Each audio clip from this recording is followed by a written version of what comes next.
You are in for a very, very interesting show tonight. Very fun show. It is the Oklahoma takeover. So Air Raid Mike is here to break it down. We also have another surprise guest that some time cleared up, and we love him on the show. And Rodg has the night off to do some babysitting, so we have a guest host. So we've got a jam-packed show. Let's get right into it. We're going to do intros a little different from now on. Okay, we are going to do two truths and a lie.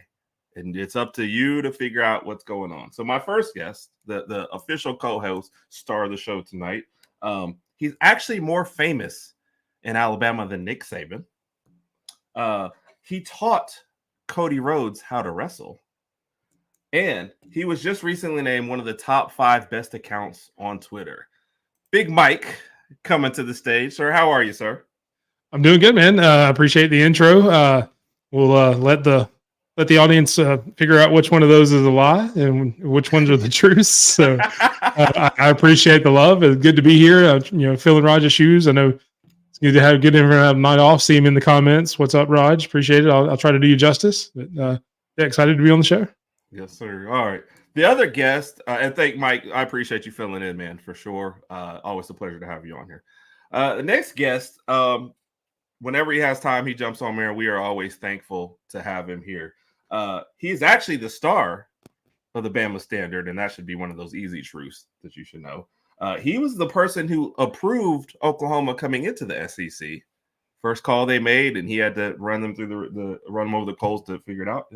And he recently beat Marvin Constant in an arm wrestling match. And if you've seen those guys' biceps, that's serious stuff. Stephen M. coming to the house. How are you doing tonight, sir? Doing good. Now, of course, that they all know which one's the lie in that statement. That they all know. But happy to be here. I ain't beating Marvin. I believe in you, man, Steven. I believe you, man. Black guys with glasses got to stick together. So you always go get some. Right. And then the star of tonight's show is going to show us some Oklahoma love tonight. He actually invented the air raid offense, which is where his name comes from. He also is the one that came up with the horns down sign. And on the flip side of and I guess he and Stephen M had to talk, he was the one that had to approve Oklahoma coming to the SEC from the Oklahoma end. Air Raid Mike coming to the stage. How are you, sir? What's up, guys? Welcome aboard. Thank you, Herb, and for allowing me to be on this amazing podcast. It's always an honor coming on. And yes, the horns down was a great invention of mine. Started a riot down south with our stepbrothers that's unfortunately coming with us to the SEC. But one gesture and hey, you turn the whole world upside down. Yes, sir. Yes, sir. Well, so do we have to pay you if we use it on the podcast? Like if I throw it up here in a minute, do you get royalties from that? For your guys' sake, anybody can use it. Absolutely. Anybody we're spreading love. We're spreading love and not hate for Texas. And so that's our new love gesture for them. So no, you're welcome to use it. Now, air raid Mike. Now, before we get to the first topic here. So when the Oklahoma AD and the Texas AD were having this discussion of which one of us is going to join the SEC first, was there like a brawl in the office? Was there like a rock paper scissors battle? Did somebody get dumped in like a chocolate wonderfall or something to cause which one is going to come to the SEC first? Could you break down what you saw in that meeting room? Absolutely. I can definitely do that for you, Stephen. What had happened was they were actually playing. Anytime you hear what had happened, that's an excellent story. Is they were playing rock, paper, scissors. And then the AD from Texas A&M actually called the OU AD and said, hey, here's what the plan is. Somehow Texas got snuck in, and Texas actually got upset that A&M called OU first. To come to the SEC, and then since there was a food fight, there was cupcakes thrown. Who's throwing cupcakes? It was actually the secretary. Okay, Hold on. Did this happen before or after Jimbo Fisher got fired? Definitely before Jimbo got fired. Okay, Jimbo ain't throwing cupcakes. Yeah. No. Oh, no. Mike. I'm not throwing cupcakes. But I will say this because He's in the comments. I will say Brian Kelly was there just to get a taste of what the party's going to be for the firing, like Jimbo had. But no, Oh Lord. nonetheless, and that but anyway, no jokes aside. But no, it was actually. Whoa, I didn't agree to jokes aside. I didn't agree to that. So Stephen, it was a mess. Unfortunately, I did not have to clean it up. Nice. Texas A&M is still a little sour about it, Yep. but anyway, so yes, it was a madhouse. I should have recorded it and been on. Yes, I would have been viral by now. Let's get through these comments because I see you're laughing at a couple real quick. And Steven, I see you got a question. We'll jump right back to it. There's Rodg, the other half of the Herb and Rodg podcast, bro. Hope you're having a good night. Kat, roll tide to you as always. And yes, please definitely hit the like and subscribe button. We're trying to move our way towards 200 before the season gets started. Lady Alpha checking in and doing. See, Mike, already more famous than Nick Saban. See, people are already picking out which ones are the truth. And Rod said I didn't lie about anything. So everybody has it going. Definitely. And for those who didn't know this is so one of the series that we started this year was bringing in different teams and dedicating an episode just to that team and trying, wanting to keep more college football in there. DJ Daily Joy was the first person to do that. She was the LSU person. Mm-hmm. And Air Raid kind of went back and forth with her during that. It was fun. So, that was a fun show. I'm not saying anything bad. I'm just telling you that's where it's coming from. So, definitely not just the cupcakes. Yep. And it's already started high on crack. So, Mike's Herb is Stephen M. Who's better than Stephen A? Yes, he is. So, Stephen M. one of the greatest ever. All right, Steve, you had a question that you wanted to shift right into after that? I didn't have a question. I just wanted to tell Air Raid Mike, they did not compensate you for cleaning that mess up? No, they did not. I wish they would have. I would say that the compensation was the fact that I got tickets to the Red River, but we got shut out that year, so that wasn't much of a compensation. So, but to see that fight, I guess in a way that was my prize right there. And you had another comment, Stephen, and before we get into like the football subject, somebody that you love and hate, I guess, but give respect to, something Oklahoma just accomplished. I'll just say this: the competitor in me, I can't stand Patty Gasso, but I gotta give her the utmost respect because what she has real quick, leave that up there, Herb. I got something on that one. I mean, we'll get it back to you. I got to give Patty Gasso her just due respect that the way she is able to have Oklahoma in the Women's College World Series every year and they win. Like, this woman has had pictures from Paige Parker to, my goodness, she's had so many just phenomenal pictures. And then she's had hitters, whether it's Jocelyn Anga, whether it's Grace Green, whether it's Cece Clifton. I mean, she's had hitters on top of hitters, on top of pitchers. And I'm like, how does she continue to get like 3 pitchers that can ball out? And then she finds like 5 girls who can knock a cover off a softball. And she ends up in the Women's College World Series every year. Like, can't stand Patty Gasso, but got to give her just due respect because she's doing it. No, real quick. No, Patty Gasso, by far one of the greatest coaches just in the college sports realm in itself. What she does at Oklahoma is mind-blowing. And the fact that in any sport, that's tough to do.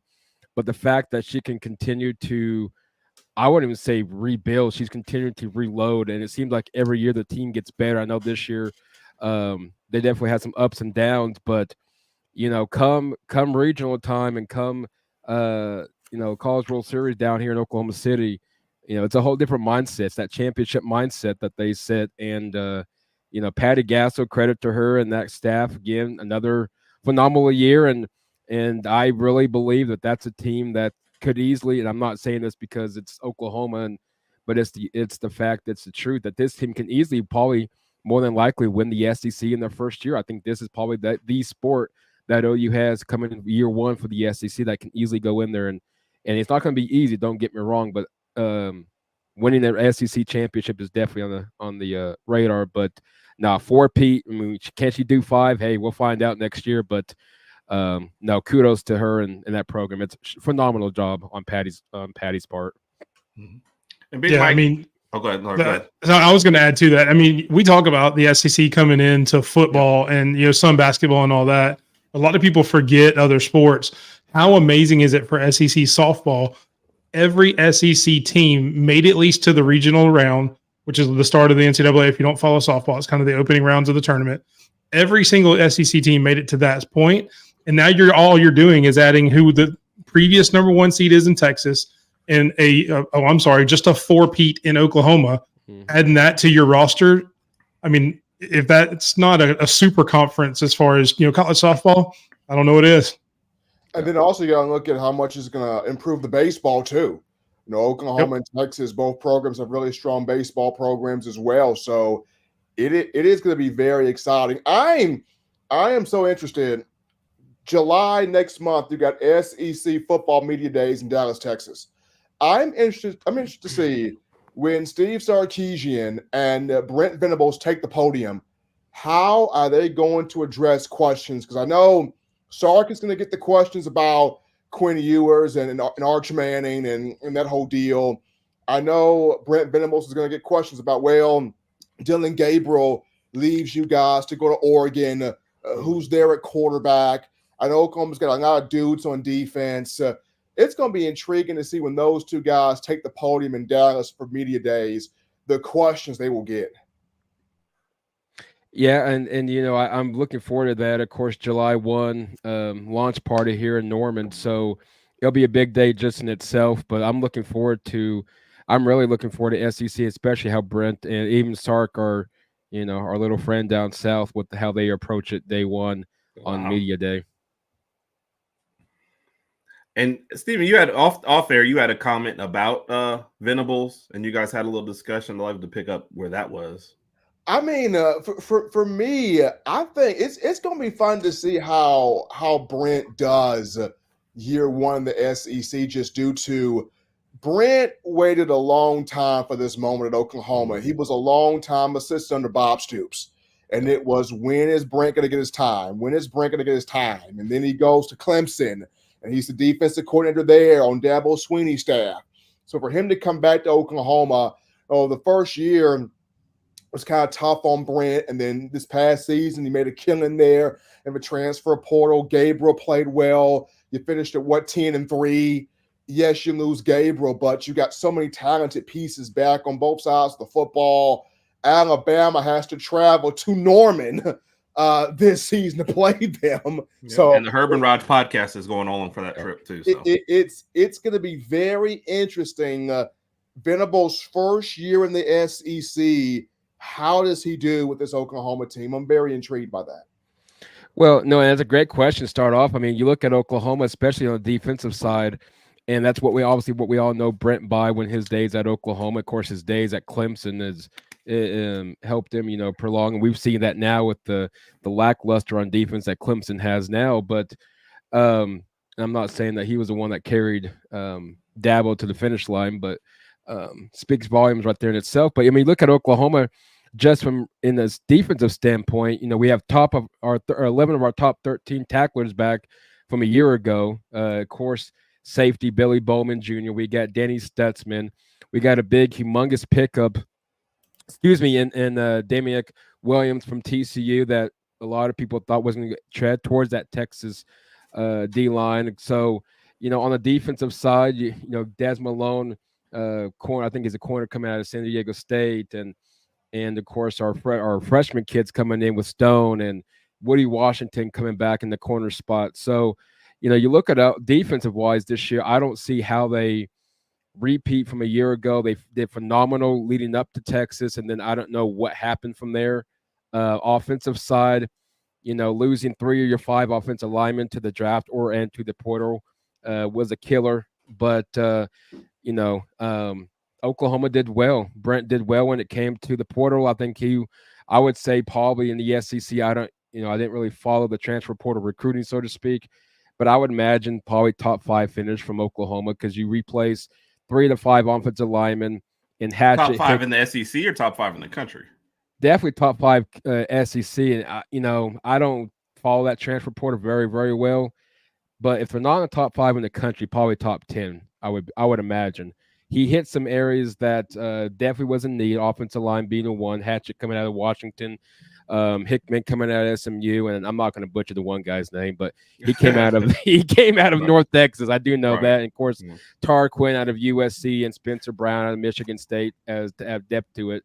Deion Burks, the phenomenal wide receiver at Purdue, speedster, reminds me a lot of Hollywood Brown type talent coming out of Purdue. I think would be a big weapon for him, along with the guys we already have now, and Andrell Anthony and Jaleel Farouk and Jake Roberts, transfer at tight end out of Baylor, and of course Bauer Sharp out of Southeast Louisiana. So they definitely did well. The quarterback position, Casey Thompson, another guy out of the portal that originally started at Texas, then went to Nebraska, then went to Florida Atlantic, and now to Oklahoma. Part of the issue I have with the transfer portal there, but whatever. Yeah. But anyway, we all have that same issue. Yeah, that's But anyway, so, and of course the son of Charles Thompson, we all know from Oklahoma's days with Barry Switzer. So, add experience, if anything, as a backup quarterback, and keep an eye on that quarterback position. I think that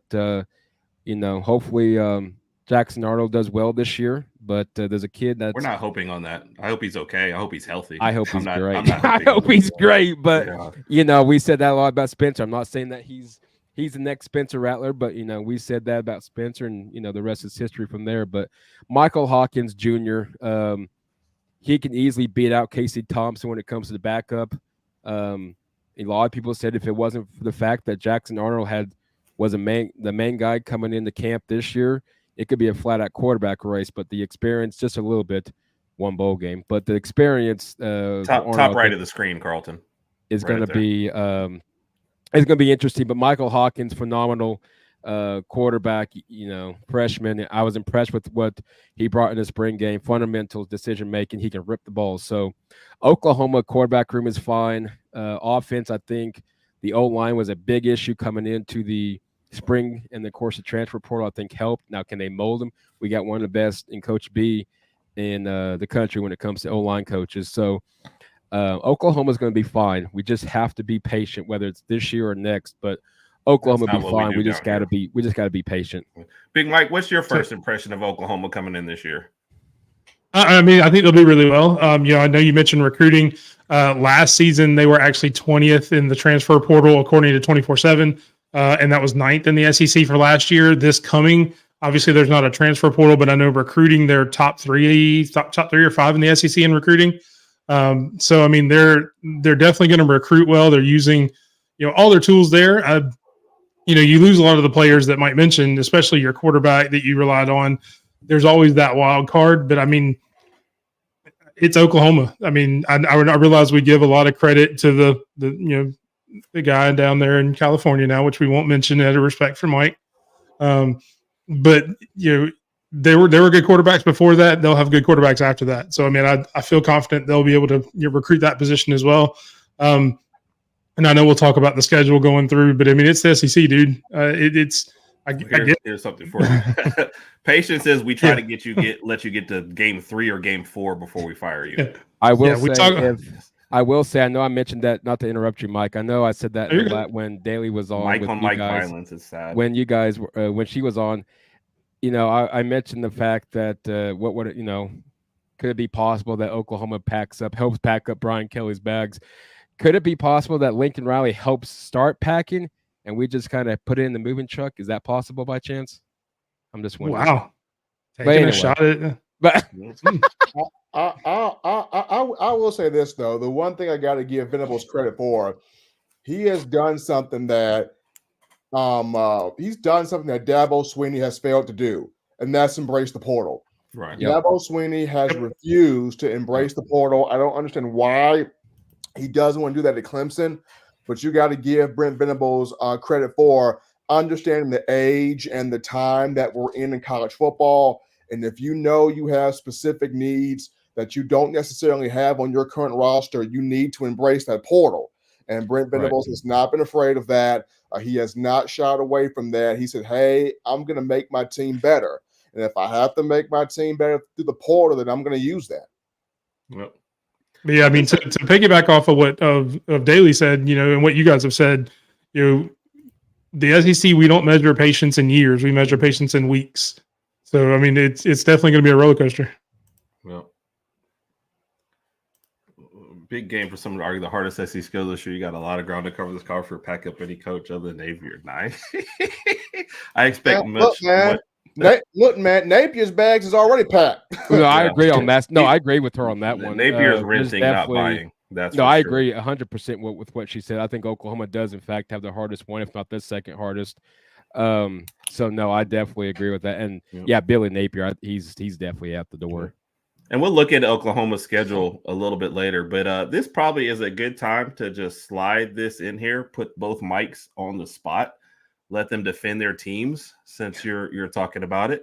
The debate for tonight, because you talked about them coming into the SEC, I want you both to defend your respective teams on who you think will be better or who is better prepared for the next 5 years. So obviously you take your own team and you tell us which one of your teams is going to be better in the SEC or why your team is going to be better in the next 5 years in the SEC. Go ahead, Mike. I mean, of course, obviously, Bama, we've been in the SEC. We know what to expect. We know this game. We've been here. We've done that. We've won championships more than anybody else in the league. We have, obviously, we lost Nick Saban. I know that's where you're going to go, oh, you lost Nick Saban. But you know what? We picked a coach that just played for a national championship. Oh, by the way, just picked up a bunch of recruits, now has a top 3 recruiting class. I don't think Oklahoma's top 3. No, I don't think they are. But I mean, we're prepared to and we're prepared to build and keep growing and take what Nick Saban did and take it even higher. He laid that great foundation, got us good for 15, 17 years. We're just going to take it and keep going and building higher and higher and higher. And it doesn't matter who you are, whether it's Oklahoma, LSU in the comments, Georgia in the comments, the Tide still run the SEC. Don't let that go by.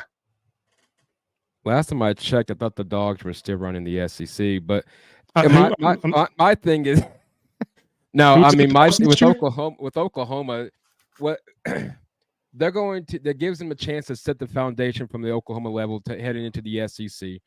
They got a chance to make noise. When you look at the schedule, definitely is one of the hardest in the country, but it's also doable at the same time. I'm not completely sold on Tennessee, but in the next 5 years, you're building a foundation. Now you bring in Venables guys, you set the ground running. I don't think DeBoer is the guy. I don't think he lasts 5 years to even give him a chance to make the playoffs, let alone 5 years. Kicked off the show. And I think a guy named Dan Lanning from Oregon still is going to be calling at the end of the day for Alabama. But in 5 years, Oklahoma and Alabama both may be looking for new coaches. Who really knows?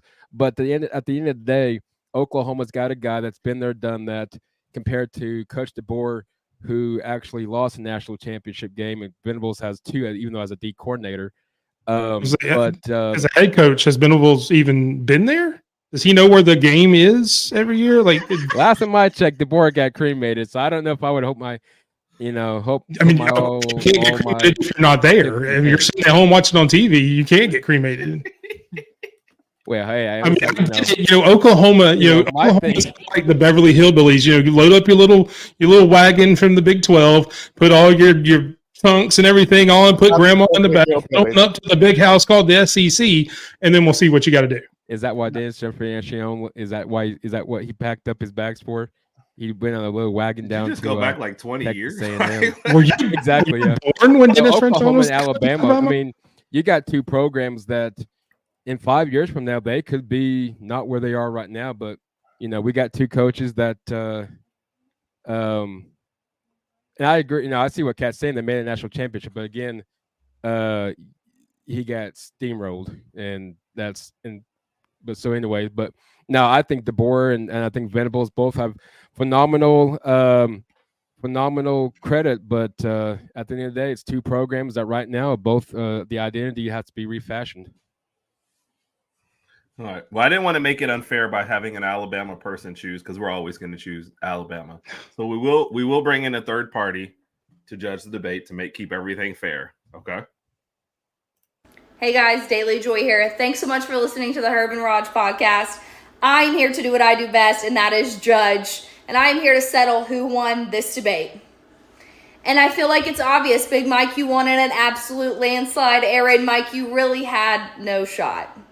Kind of like your football team has no shot coming into Death Valley next year to play my Tigers. Anyways, thank you all for watching. I hope you have a wonderful night.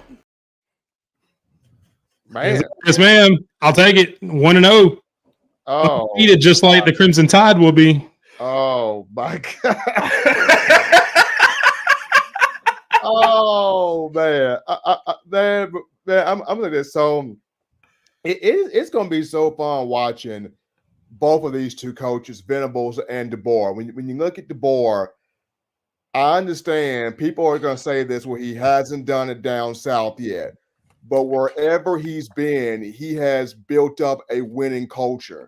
It doesn't matter whether it's NAIA, whether he was at Indiana, Fresno State. He took a Washington team that was motherless child poor in 2021, and 2 years later took a Washington team that was motherless child poor to a Pac-12 championship, won it, beat Dan Lanning twice, beat Steve Sarkisian.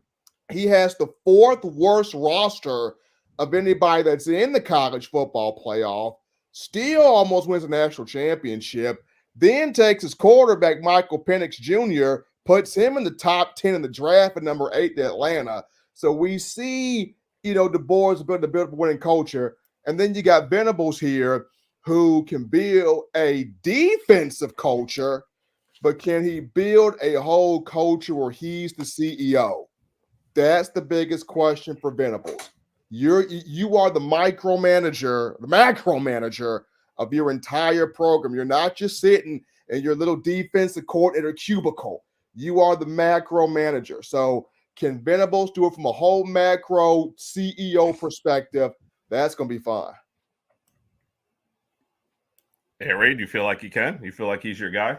You weren't very confident during that. The comment that both of these guys get fired in 5 years, like that's kind of you have to look on at the it edge this there, way: huh? is you look at Oklahoma and Brent Venables still bringing in his own guys. He still got stuck with what was left from Lincoln Riley, and that's perfectly fine. Lincoln did what Lincoln had to do, and he's suffering the consequences at his part in USC, and I don't think he'll see another winning season out there. But and that's he left SEC for Big Ten. He's not going to do much either and or.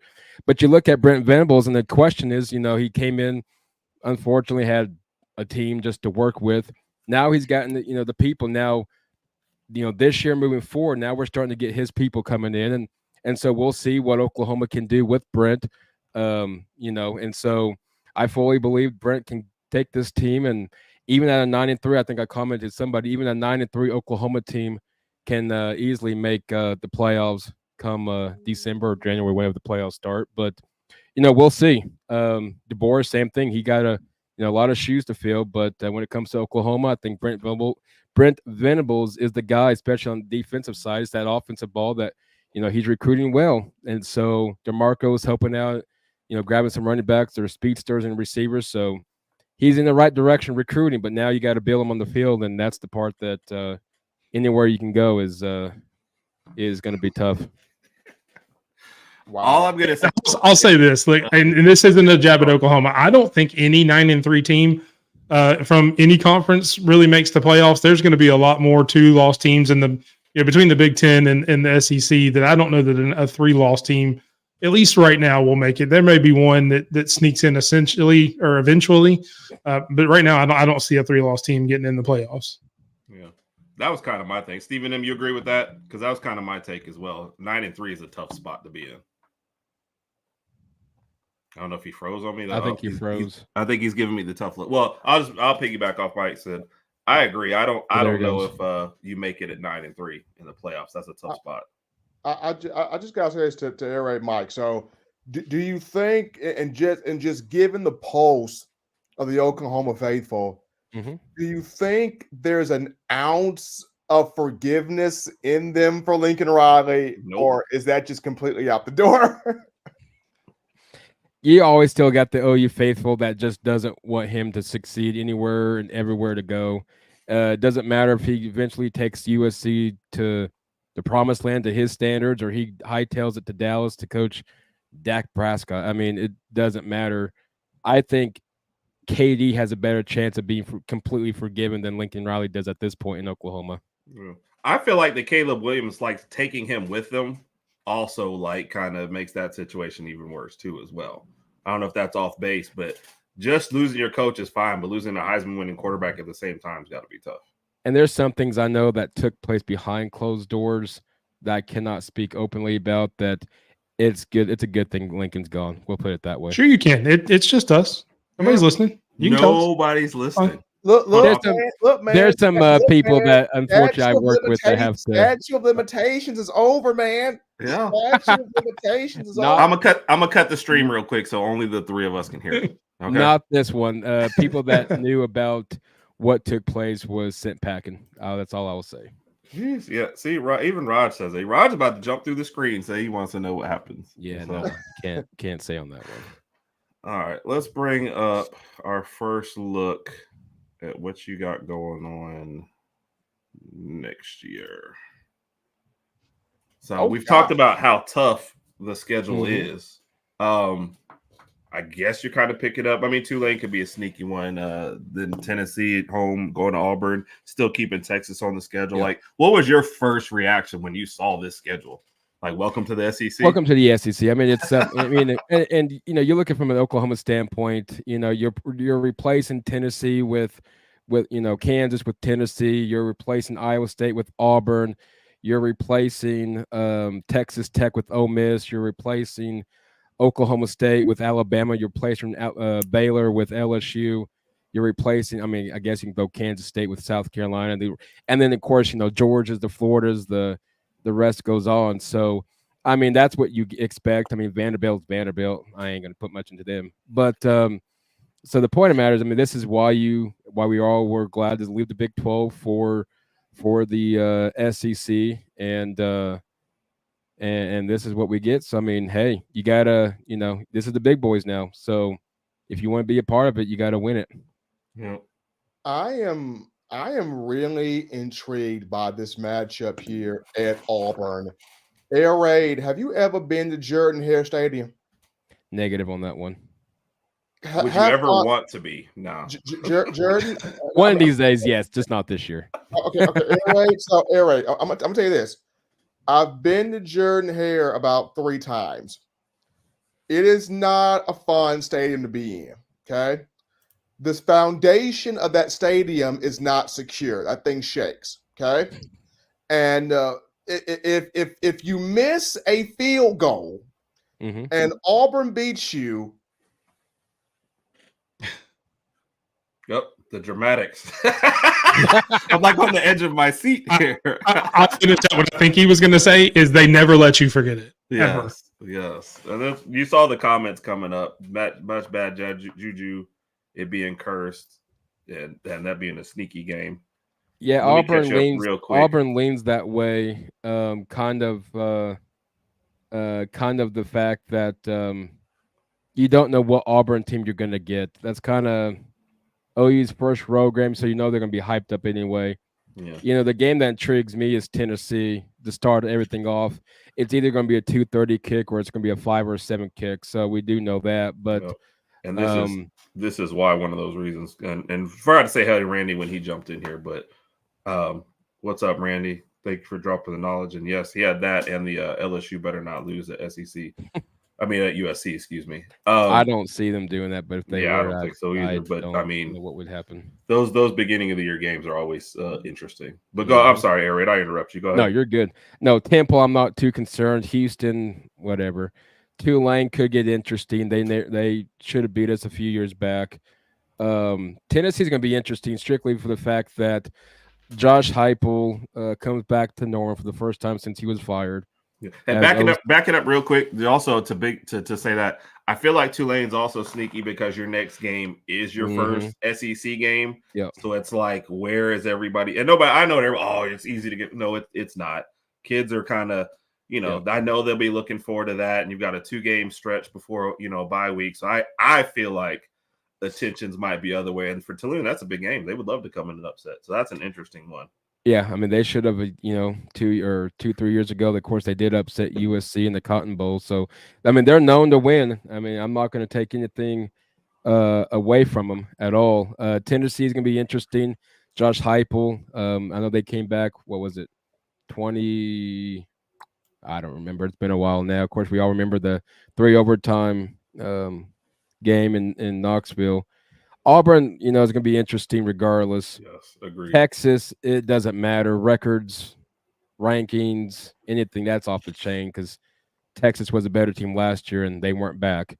South Carolina, I was really hoping Spencer Rattler would have been here for that one, but that wasn't safe. That wasn't. He had to graduate eventually. I know. I was just man, let him be a graduate quarterback this year. Just one game at least. If Spencer would have came back, I would have been like, how much NIL did you get? Yes.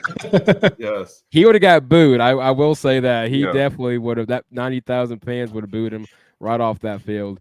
Ole Miss is going to be a tough one on the road. I really think Jackson Dart, my Heisman favorite this year. Ole Miss is going to be a very good team this year. In his 9th year at quarterback, yeah. Exactly, right. Maine, I'm not worried about them. Wait, hold on. Rod has something for you. So you're not worried about the main game? I didn't even know that was an actual I'm not thing. even concerned about that one. Did he say humdinger? He said humding. He brought out the humdinger. Missouri, we beat them in the Big 12. That's enough on that one. Alabama is going to be very interesting because what you got to say now, Aaron? What you got to say? It's late in the season. OU, they've been through the trenches as it is already. How can they continue to adapt? Senior night, I know it's going to be either a 5 or 7 p.m. kickoff. So you're looking at, it's going to be a fun environment. 2 historic. At least one thing, the stadium's going to be red. I mean, that's one thing. And then the LSU game. Wait. You can't pass the Alabama game without saying that there's an Air Raid and Herb and Rodg podcast live on the scene. Yes. I can't say the location because I'm confirming it, but it will be actually in the stadium. Nice. And so we are set up, ready to go. And we will hopefully and will get that win against Bama. Yeah, I do hope that we do get that win. I agree. And I may or It'll be may a barn not burner, though. by appearance. Welcome. Nice. Rod and I'll be up there Friday night, so we'll be out there all day. And then, like I said, Air Raid has been gracious enough to get us out there, get us to the game, and host us and help us put on podcasts out there. So we're gracious. But what kind of host would you be if you invited us there and won the game? I feel like that's rude. So the proper thing to do here is let Alabama win this game. I'll give you guys. Here's the deal, Herb. I'll let you guys win it next year in Tuscaloosa. All right, so we'll get 2 in a row. I'm good with that. Thanks, Mike. All right, go ahead. And then I had something to say about the daily double coming up too. Well, no, I agree with Oklahoma. It's going to have to be, your health. That's why I feel a little more comfortable with the quarterback position. You at least get experience. Not saying that Casey Thompson's the answer. I think Michael Hawkins really is, but you don't want to put a freshman out in the SEC world right from the get-go. But that LSU game, the last one, is going to be very interesting. Just because, who knows? Both teams may be having down years. I don't really know. You may have both teams that could be going up. Death Valley, I hope it's a night game. I really hope that. But, who knows? Oklahoma may be hurt by the end of the year where we're just like, whatever, we'll go watch some basketball. And they just call it a day. So who really knows? I mean, that's how Oklahoma translates around here. Once the Thunder season ends, we flip to softball. And once softball ends, we flip to football. And once football flips, we kind of thank God the Thunder's around because the OU basketball team's not much to deal with. About, yeah. Big Mike, did you put this schedule together for Oklahoma to welcome them in? Because this really is a welcome to the SEC moment. I tried. I wanted to make sure they get the full experience, right off the bat. I mean, To me, the trickiest part, obviously, we know Alabama is going to be a win for Bama. So I wouldn't call that a tricky game. And that game at Auburn, as much as I hate to say it, is really tricky. Like you said, you guys are coming off the first SEC game ever at home in Tennessee. I'm sure they're going to be partying. You got Texas coming up after that, which everybody knows about the Red River. That's just a huge trap game for really two teams that I think might be more similar as far as roster and how good they are off on the field, but who can kind of weather that storm, especially with it being in between those two big games for Oklahoma. So I would think that's probably the trickiest game that I put in there since I did make the schedule. But I wanted to give you a good test before you get into the really big games like Ole Miss, Alabama, LSU, and all that. But my question is, it was a great breakdown of the schedule. Away from the wins and losses, who are you most excited to play now, and what stadium are you most excited to be able to go visit as a fan that you may not have been able to in the Big 10 or Big 12? Are we talking just in general SEC, correct? Yeah, just as far as you guys come into the SEC, like this gives you the opportunity to visit some new stadiums, see some new teams, go places you've never been. What are you most excited to see or what team are you most excited to visit? I would definitely top 5. I'll give you that. Number 5 would be Florida, just because the swamp always has that. Of course, you can't. Georgia would be 1. I think LSU would be 2. Then you got 3 would be Alabama. 4 would be Auburn. That would be my top 5. Now, if you want to include the top 7, you'd be Mississippi State because it's the freaking Cowbells. And are they still in the SEC? I don't know. And then and 7, nothing worse than going to Nashville and just watching an easy, enjoy the atmosphere, the city life of Nashville, and watching the game. You have done no stress about because it's Vanderbilt. So, but no, I think my top 5 would definitely be that just because those are the games that we always. Man, I wish OU would have played even non-conference just because of that experience. Well, I mean, that's one thing, especially you mentioned the Mississippi's. That's one of the good things about me putting together the schedule that I wanted to give Alabama now that we have more teams coming in. Is this is the first time probably in maybe 100 years that Alabama football doesn't have to travel to the state of Mississippi. So good job for us. So we're always glad for that. Let me grab a couple quick comments real quick, and then we'll go to Stephen M. if you had something right there. So Rodg had mentioned this. You want to know about having closed doors? One of his friends jumped in and told him to shut up, and it's not your show anymore, Rod. To which he, of course, was paying. You still owe me $40. And then James wants you out of the chat, Rod. Sorry, we still love you though. And then you got playing at LSU. That's always like you said, Death Valley at night is just a scary place. So one does not need to let Bama win. I mean, we might win anyway, but I'll take any victories we can get in this year 1. So, and she said, you really do not want it to be a night game or it's over. You guys have to do some kind of cast for this game together. Like, it would be a shame if the world does not get to see you guys broadcasting this somehow. But we need this air raid mic on that cast, not the one from when he had her on the show and he was. I get it. You can't just. I get it. I get it. You're being respectful to your guest. I got that. I know you're a professional. You're not going to come at her when she's a guest on your show. But this needs to come from Oklahoma fan to LSU fan and just go at it. Yes, I 1,000% agree. Stephen M., were you about to jump in there before I think I jumped across? I mean, going back to the Big Mike statement about not playing any teams instead of Mississippi, as much as I'm happy that the SEC went this route, kind of sad at the same time. I mean, I miss going to the Grove, going to the Grove and getting lost in there and wondering what's on Lane Kiffin's mind, playing against the Ole Miss. And then I've been to Stark Vegas. I mean, the cowbells are definitely annoying, but to be inside Stark Vegas and the only bad memory I have from Stark Vegas is when I was there in 2019 when Tua broke his hip. Oh. That was literally that took everything out of me. Yeah, because I see Tua break his hip right in front of me. And I'm like, this is terrible. Like, he gets up off the ground. He's got a concussion. He's got a broken nose. And all he can say is my hip. And Jeff Allen's like, what? And he's like, my hip. And they have to literally get Tua to the cart, get Tua on an airplane. And I'm trying to compose myself doing a stand-up package on the outside of the stadium. I'm like, well, Bama Nation, Tua's hurt. And it's his hip. And can we just go to commercial right now? Does anyone have a hip we can borrow? Yes. I look, I literally almost said, look, Tua, take mine. Just take mine out there.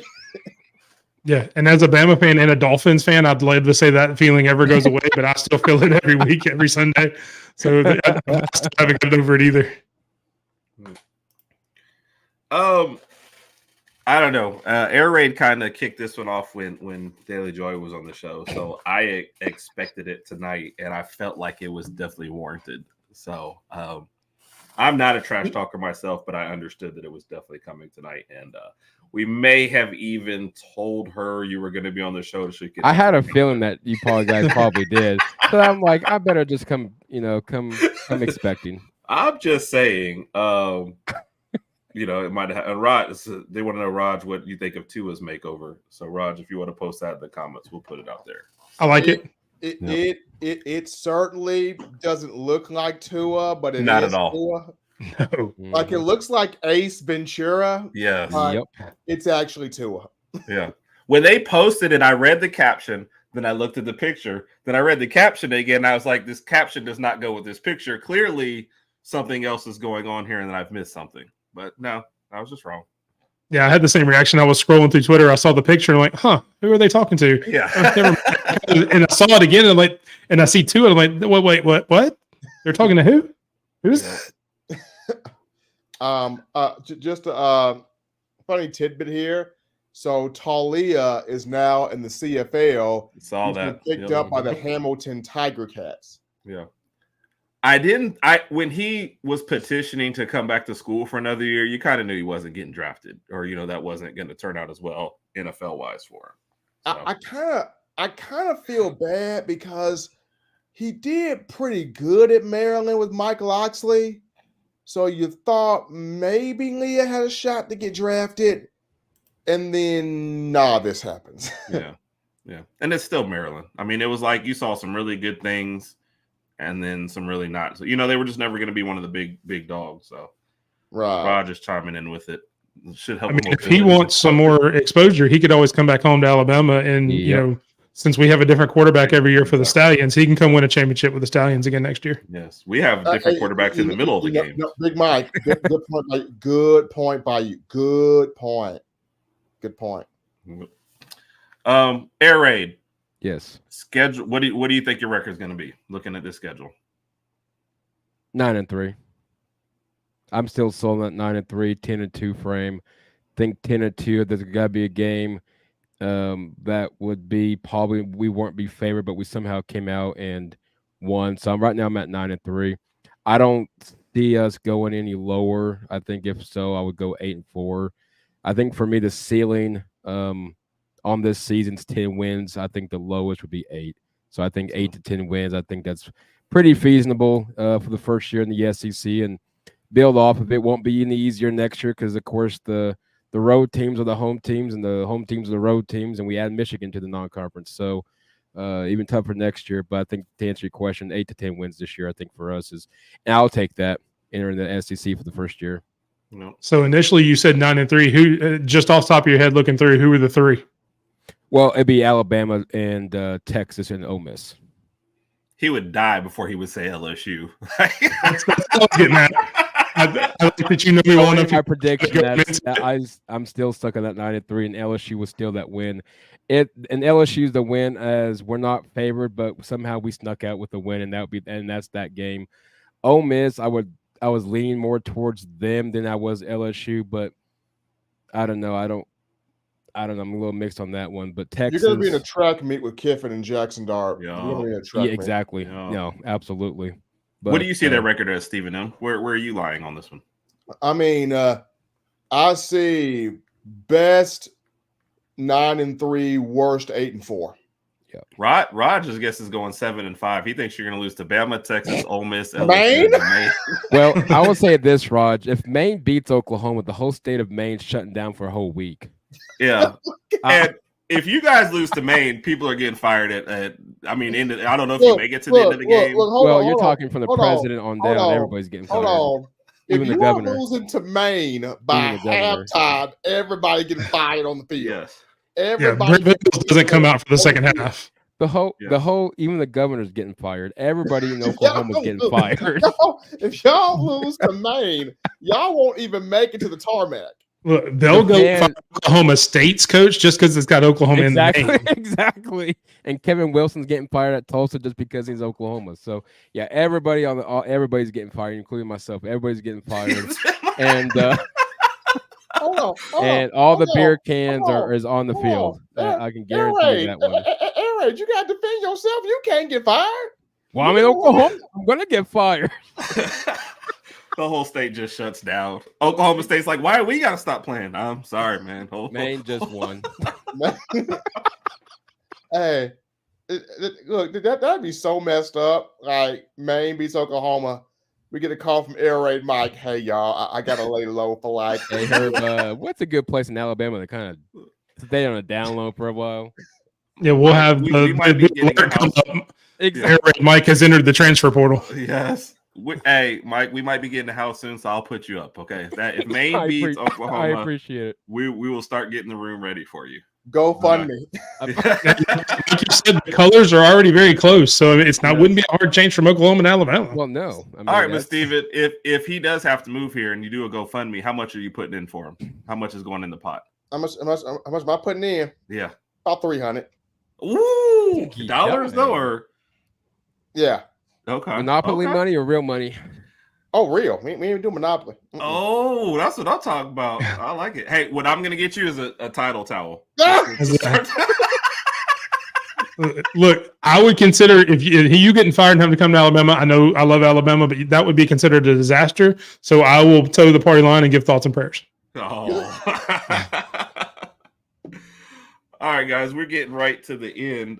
So, of course, we have to put you all through the ringer with some fun questions to end. So, we'll start with Air Raid. Give him the first one. So, if you had to remake the current Big 12, okay, Oklahoma is going back to the Big 12. Oh, lovely. They're taking 3 SEC teams with them. Okay. And kicking out 4 of the current Big 12. How are you working that? Well, we're definitely kicking out West Virginia. I know the conference realignment, at that point, distance doesn't make a difference. There just doesn't make the Big 12. And so am I adding OU and just picking 4 other teams along with me, or 3 other? No, you're at OU and 3 other SEC teams are coming along with you. I got to replace 4. Yep. Alrighty, OU and West Virginia. We're kicking West Virginia back out, and OU's replacing them. I'm going Arkansas, and we're kicking out Cincinnati. No offense, D'Artagnan. They feel like the same team. And then we are going. Ooh, this is a tough one. Then we're going LSU. Ooh. We're kicking out Houston. We're kicking out Houston. And then we will be going let's go Florida and replace them with Central Florida. That just make it easy for everybody. Like y'all can ride one bus and ride back on that bus. Huh? No, yeah, let's go with that. All right. Big Mike, a question that we've asked plenty of people over here. Was it watch Air Raid? Check out Maine's roster with the guy. I like their uniforms, Rodg. I will say that. I'm looking at it right now. Their uniforms are pretty dope. Nice. They were 2-9 last year, so there we go. Big Mike, the question we've asked several guests on here. I don't know if we've had a chance to get it, but using Saban era players, You're on the 4-yard line. You got to get a score. It's touchdown or you lose the national championship game. I need a quarterback, a running back, 2 wide receivers, and a flex position. Can be wide receiver, tight end, or running back. So my wide receivers, I would go Julio for his size. I would go Waddle for his speed. He can come across really fast and create some separation. Running back, I'm torn. From the 4-yard line. From the 4. I'm going to go always do that so Derrick Henry's not the easy choice from the 4 versus. Well, to me, he's still the easy choice. Especially back from his college days. He could pick up 4 yards easy. I would also, obviously think about Trent Richardson. Mark Ingram. Sorry. Quarterback. I'm going to surprise you and say Jalen Hurts.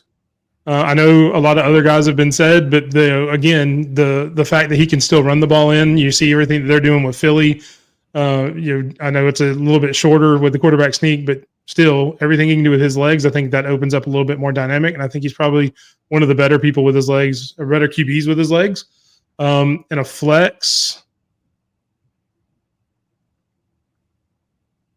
I want another body, so I would go OJ Howard. Okay. That man lived for big games, so I can definitely see that. You would not know a thing that he did, and then all of a sudden we're playing Cavs in the national championship. He was like, I got this. No worries. All right, Stephen M. I hope none of your castmates are watching because we're gonna put you on the hot seat for this one.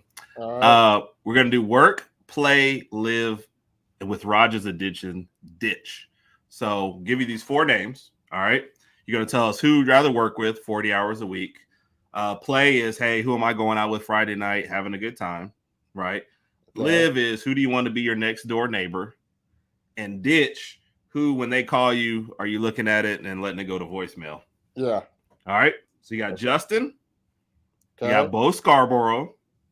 Okay. You got star of the show, Steve Brown. Okay. And you got Marvin Constant. Okay. Oh man. Okay, here we go. So I would.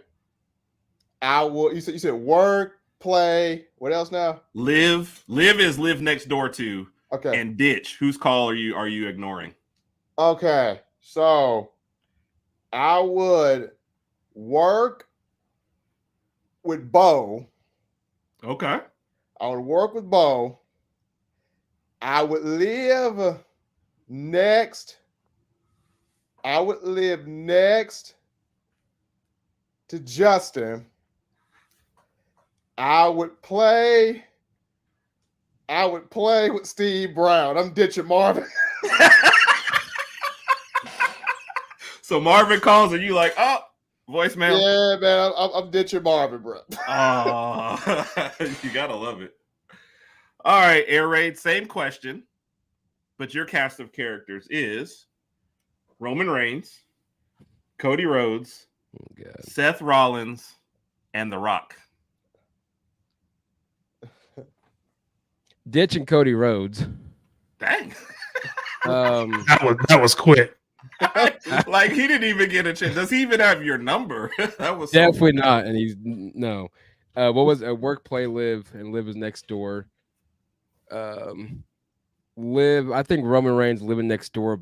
I bet he's a cool dude. So we'll put him there. He seems like the kind of guy that might sabotage your lawn though at the same time. But I can see that. He's like to tear up your weed eater. No, here's what's going to happen. He's the guy that's going to sneak over the fence while you're grilling. He's going to take your food and run away with it. Yeah, exactly. He'll probably do that too. For that matter, let's put him at work. I only see him for 8 hours of the day. And so let's go next door. Let's go Seth. I think he'd be all right. Becky can keep in the line. Yeah. And then The Rock, what was work, play? Rocky going out with on Friday nights. Yeah, definitely The Rock. That fits him to a T. Yep. By the way, Mike, for your last question, my late wife made it. I saw that. So does that make me lame as well, I guess, for my picks? I don't, because he married her, so I don't know. All right, Mike, same question. Your cast of characters, though. Hope nobody's upset at this one. You got Rhea Ripley, Becky Lynch, Liv Morgan, and Charlotte Flair. Ooh. He's really thinking hard about this one. Well, I'm torn between two. I'm going to ditch Charlotte Flair. Why are y'all coming up with a ditch so fast? Everybody's like, "Oh, he called." Never mind. I'm going to work with Becky Lynch, just because she's the consummate professional. She's been in it the longest. I'm going, and here's where I'm torn. I am going to live next to Liv Morgan. See what I did there? And I'm going to party with Rhea Ripley. There you go. I can see that one though. I don't even watch wrestling, and I like those choices, so I'm good. And Steven, then we're gonna end with you. Last question: the Bama Standard folds up. Tuscaloosa's no more. There's no more football team. You have to take your talents to another SEC school to set up. Where do you go? You muted yourself though, so yeah. I said, "Oh dear." So I got to start over in a whole different SEC school. Yes. Whoo, man. You know what? Let me stop playing. I've actually thought about this. I put a lot into this, man. If I had to go, I'm gonna go to Sarknado, man. I'm gonna go home to Texas. Oh, with an Oklahoma guest sitting right next to you, like I'm gonna go to Sarknado, man. I'm going to dig me an oil well. Go dig me an oil well, man. Hey, Sark, let me get that oil money, bro. Let me get that. I like it. I like it. All right, guys. I appreciate having everybody on here. Let's just start there with Air Raid. Steve, what you got coming up? What you working on? What can we be looking out for? Yeah, we're getting more perspective pieces throughout the summer on Bama football. So I've been doing a lot of depth chart stuff, depth chart projections here, looking at just different players that can make an impact on this year's team coming up. We got media days in July, so it's going to be fun to document that. I've been keeping my eyes on Bama men's basketball, what Nate Oates has done, and this team and what's being back in the upcoming season. It's going to be fun to watch this. So, but absolutely, we've been literally just putting together different perspective pieces on what can we truly look at and get from Alabama football this season. You can find those touchdownalabama.com. They're right there, touchdownalabama.com, as we're in the dog days of summer, but still giving you all the content. Big Mike, I know you got a couple things going on, including a recent launch. So what you got for me? Yeah, I mean, this is the first time I've been on a show where I could actually plug something. It's kind of cool. I did, like you said, I did just launch my own podcast. We do talk about wrestling. That's where some of the wrestling stuff comes in. We're going to have a weekly show. Not sure about what time or day yet. We're still working all that out, but make sure you go to @_Big Mike 27 on YouTube. Like, subscribe. I'm going to keep you guys up to date on everything we're doing. Also, with Air Raid Mike here, you see us on a couple Thursday nights every month, kind of leading to and coming out of pay-per-views or PLEs from wrestling with the Thursday Night Triple Threat with our friend Mr. U. We will be on this Thursday at 8 o'clock, as well as next Thursday with a recap of Clash at the Castle from WWE, their pay-per-view coming up on Saturday. But yeah, that's where you can catch me at. And also all of the socials @_Big Mike 27. Sounds good, man. Appreciate it. And definitely like and subscribe to Mike's new channel that he just started to as well. Man, that's I was happy to see that, Mike. Definitely happy to see that. Thank you. Eric, what you got, sir? Hey, we got a lot of content coming your way. Just to name a few. This week is CFB Daily. We'll be talking everything college football this Thursday night at 7 p.m. Central. 5 Foot Nothing is coming on along with Updog Sports, Fun Football Podcast, Dave Waters, insider of the Florida Gators, and a whole lot more. Right now, 22 plus guests is lined up, ready to go. And if you love college football, and if you just love football in general, it's from now till August, September, and then beyond. This is your time to add it. So follow the podcast on Twitter @Air Raid Podcast and the Air Raid Tech Podcast on YouTube. Well, and you saw this. I would say that actually the writer of the Sharknado movies is friends with you, Randy, because you're kind of famous. Yeah. So, and then you guys get your kudos. Excellent show. Appreciate you guys. Appreciate everybody Absolutely. jumping on. Raj, hope Sir. the kids are doing well at home. And hopefully, you enjoyed this little break from having to put up with me for a whole hour. So I hope I did you proud, Rodg.